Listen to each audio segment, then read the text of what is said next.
ሴና መሬት ላይ ወድቀው ሰርዳርን ያማች እንዳይገለው ደጋግማ ትለምናለች። በዚህ አጋጣሚ ያማች ከሴና ጋር እየተከራከረ ሰርዳር ከወደቀበት ቀና ብሎ ያማችን ከጀርባው ይተኩስበታል።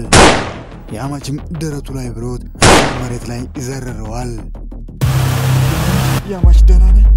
ምንም አልሆንኩም ደህና ነኝ። ያማች እባክህ ምንም እንዳትሆን እባክህን ያማች እንዳትሞት ያማች እባካችሁ እርዱኝ። ማን ያለው እባካችሁ እርዱኝ እባካችሁ እርዱኝ። የሴናን ጩኸት የሰሙት መቲና ከማል ወዲያውን መጥተው ያማችን መኪናውን አስገብተው ወደ ሆስፒታል መውሰድ ይጀምራሉ። ማንም ከዚህ እንዳይወጣ እኔ ካራካን ይዤ እመጣለሁ። እዚሁ ነው። ካራካ ልጄ ካራካ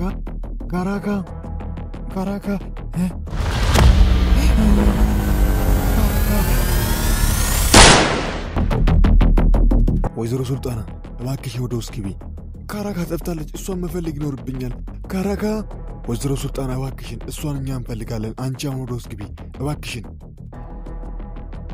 ባርቶሎና ሰዎቹ ግቢውን ወረው የነበሩትን ሰርዳርን ሰዎች አንድ በአንድ በየተራ ሁሉንም ይገሏቸዋል። ሞቷል የተባለው ሰርዳር ሆዱን ይዞ ከወደቀበት ተነስቶ እንደምንም መኪና ውስጥ ገብቶ መኪናውን አስነስቶ ይሄዳል። መቲና ከማል ያማችን ሆስፒታል ደርሰው የሰርዳርን አስክሬን ወደ ሆስፒታል እንወስዳለን ብለው ሲመጡ ሰርዳር አልነበረም። እንድሪስ ቤታቸው እንደተወረረ ሰምቶ በድንጋጤ እየከነፈ ወደ ቤት ይመጣል። ነገር ግን ሁሉን ነገር ባርቶልና የባርቶል ሰዎች ካጠናቀቁ በኋላ ነበር አርፍዶ ደረሰው። ባርቶል ለሳዲስ ስል እሷን ጨምሮ የቾኩር ቤተሰቦችን ጭምር ሕይወታቸውን ሊታደግ ችሏል። ነገር ግን በዚህ አጋጣሚ የደበቀው ማንነቱን ሊጋለጥ ችሏል። ሳዲስ ምንም እንኳን የልጅነት ፍቅረኛዋ ዛሬ እሱን የምታስበው ሳሊ ባርቶሉ እንደሆነ ባታቅም፣ ነገር ግን ከረዷቸው ሰዎች መካከል አንዱ እሱ እንደሆነ አውቃለች። ባርቶሉ የደበቀው ማንነቱ ተጋልጦበታል። ሰሊም የልጁ ካራካ ሆስፒታል መግባት ተደውሎ ተነግሮለት ነፍሱን እየከነፈ ነው የመጣው። ካራካ ያለችበት ሁኔታ አሳሳቢ ደረጃ ላይ እንደደረሰና ቀዶ ጥገና ክፍል ውስጥ ሕክምና እየተደረገላት እንደሆነ ዶክተሮች ሲነግሩ ጭንቀቱ ይበስበታል። ሰሊም ለልጁ ጤንነት ፈጣሪውን እየተማጸነ ተቀምጦ ባለበት ሴና ያማችን ይዛ ወደዛ ሆስፒታል ስትመጣ ሰሊምን አግኝተው የካራካን መጎዳት ይሰማሉ። ሰሊም እባክህን እርዳኝ፣ በእውነት በጣም ደፋር ነህ። ሰሊም እባክህን ስማኝ፣ ተጎድቻለሁ። ወንድም ተኩሶ አቁስሎኛል። እርዳታ እንፈልጋለሁ። በፍጥነት መጥተህ ማትረዳኝ ከሆነ ብዙ ምስጢሮችን ለወንድም ለሁሉም ለቤተሰቦች ሙሉ አጋልጣለሁ። እስከ ዛሬ ከኔ ጋር ስታወራ የነበረውን ሁሉ ቀድቻለሁ። በ5 ደቂቃ ውስጥ እዚህ ካልደረስክ ምስጢርን በሙሉ በትነዋለሁ። እንደዛ ማድረግ አልችልም።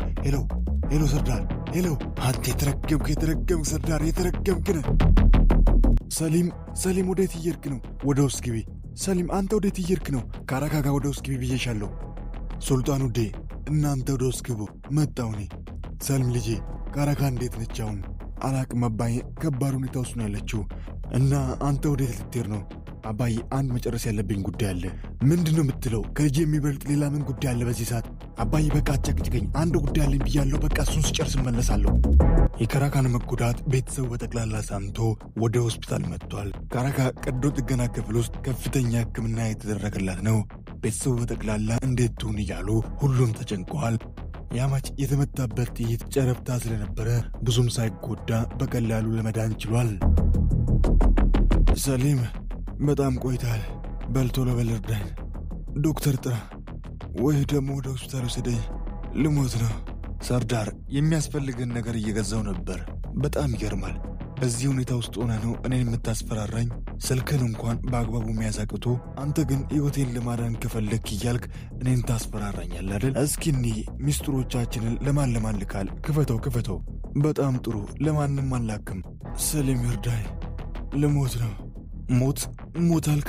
አሁን ከየት ተነስቼ እንደመጣሁኝ ታውቃለህ? ልጄ ታማ ቀዶ ጥገና ውስጥ በሞትና በሕይወት መካከል ነው ያለችው። ነግሬ ነበር ሰርዳር፣ የፈለግከውን ነገር ማድረግ ትችላለህ። ሚስቴን ልጆችን እንዳትነካ ብዬ አስጠንቅቄ ነበር። ሰሊም እባክህን እርዳኝ። ሰሊም እባክህን። ረዳሃለሁ። ከዚህ ስቃይ እገላግላለሁ።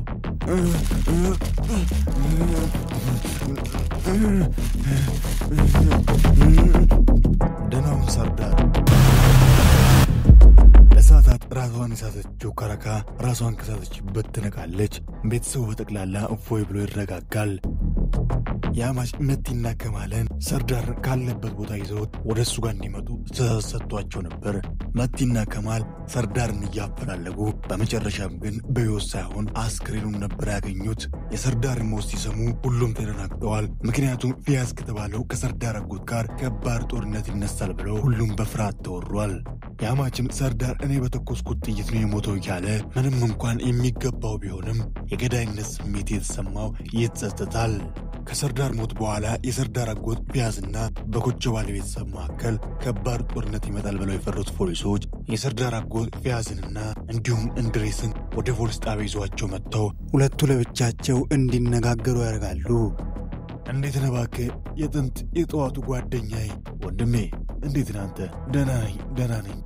እውነቱን ለመናገር በዚህ ሁኔታ ባንገናኝ ደስ ይለኝ ነበር። በልጅ ሞት በጣም አዝኛለሁ። ነገር ግን የሁሉ ነገር የተፈጠረው በልጅ ምክንያት ነው። ያ ልጅ ሴቶች ሕፃናት የነበሩበትን ቤቴን አጥቅቶ ነበር እኮ። የልጅ ይህንን ያደረገው ሰርዳር? አዎ ጓደኛዬ አድርጎታል። እውነቱን ለመናገር ሰርዳር ከያማች ጋር ችግር ውስጥ እንደገባ ነግሮኛል። ነገር ግን እንደዚህ አይነት የማይረባ ነገር ያደርጋል ብዬ አልጠበቅኩም። ወንድሜ ፊያዝ፣ እውነቱን ለመናገር ያ ልጅ ያንተን ቤተሰብ ባህሪ አልያዝም እና ከዚህ በኋላ ምንድን ነው የሚፈጠረው? እኔና አንተ ከዚህ በኋላ በዚህ ልጅ ምክንያት ጠላቶች እንሆናለን ማለት ነው። እውነቱን ለመናገር በልጅ ሞት በጣም አዝኛለሁ። ነገር ግን ሁሉን ነገር አስቀድሜ ስነግረው አልሰማ ብሎ ነው እሱ እንደዚህ አይነት ነገር ውስጥ የገባው። የሞተውም በራሱ ጥፋት ነው።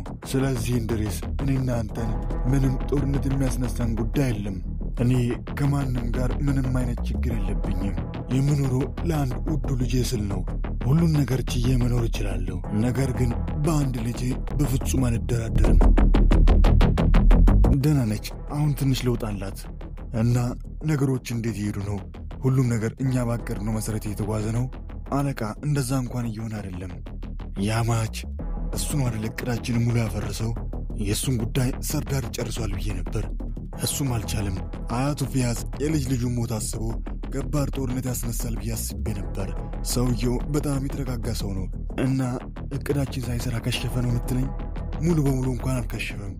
ሌላ መንገድ አለ። ምንድነው እሱ?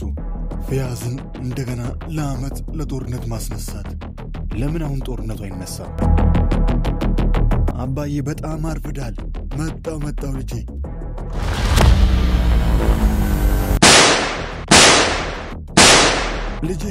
ልጅህን ችኩር ያማች ልጄ፣ የዛ ሰው ሞት ጉዳይ እያሳሰበ እንዳለ አውቃለሁ። ነገር ግን ምንም ያሳስበ ነገር የለም።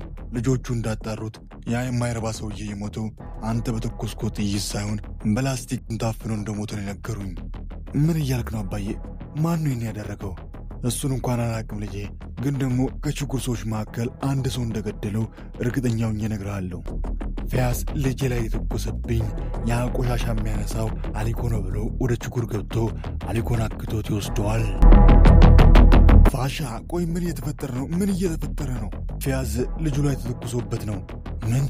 ልጁ እንዴት ነው አሁን? ደህና ነው? ልጁ በሕይወት የለም። ሆስፒታል እንደገባ ወዲያውኑ የሞተው። በቦታው የነበሩ ሰዎች እንዳሉት አንድ ቆሻሻ የሚያነሳ ሰው ነው የተኮሰበት ብለዋል።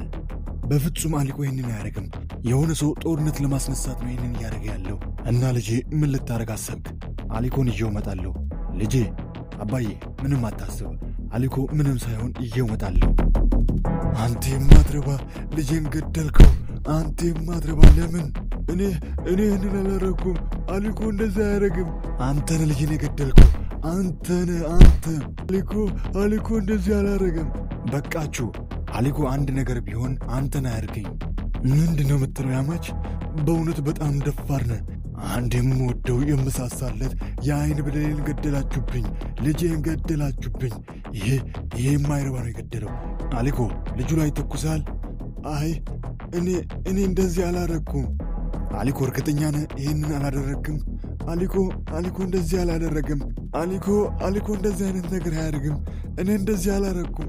አጎቴ እንደሰማው እንግዲህ አሊኮ ይህንን አላደረጉም። አሊኮ በፍጹም አይዋሽም። እሱ ነው ልጅን የገደለው። ልጅ ላይ ተኩሶ በመኪና ያመለጠው እሱ ነው። ያንን የማይረባ የችኩር ምልክታችሁን ደግሞ መኪናችሁ ላይ ይቻለሁ። ይሄ ሰው ነው ልጅን የገደለው።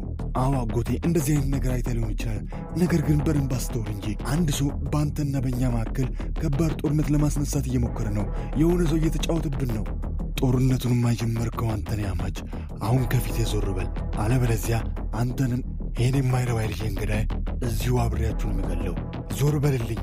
ይኸውልህ ፊያስ ዞር በልልኝ ብያለሁ። ዞር በልልኝ። ልትገለኝ ትችላለህ፣ ነገር ግን አሊኮ እንድትነካው በፍጹም አልፈቅድም። በጣም ጥሩ። ስለዚህ ሁለታችሁንም አንድ ላይ እንዲገለን ነው የፈለግከው አይደል? አብራችሁ መሞቱን የፈለግከው? የማላረገው መስሎ ከሆነ በጣም ተሳስተሃል። የልጄን በቀል ከመበቀል ማንም ወደኋላ ሊያስቀረኝ አይችልም። ማንም።